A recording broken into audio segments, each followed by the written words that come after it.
জীবন একটা অমীমাংসিত রহস্য, যার একমাত্র সমাধান হলো মৃত্যু।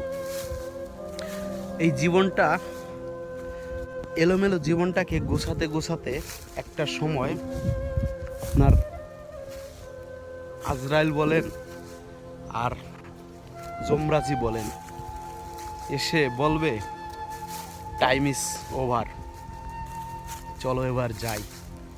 এরকম একটা দৃশ্য আমার চোখের সামনে এখন। একটা মানুষের অন্ত্যেষ্টিক্রিয়া হচ্ছে এবং সে মানুষটার কিন্তু ঢাকা শহরে বাড়ি পর্যন্ত আছে, আমি যতদূর জেনেছি। আসলে যত টাকা পয়সা বাড়ি গাড়ি যাই থাকুক না কেন, সব কিছুর সমাপ্তি কিন্তু এইখানেই। একটু আপনাকে দেখাচ্ছি দূর থেকে, বেশি কাছে যাব না। এই যে ওখানে কিন্তু অন্ত্যেষ্টিক্রিয়া চলতেছে, বেশি দূরে না, হয়তো আমি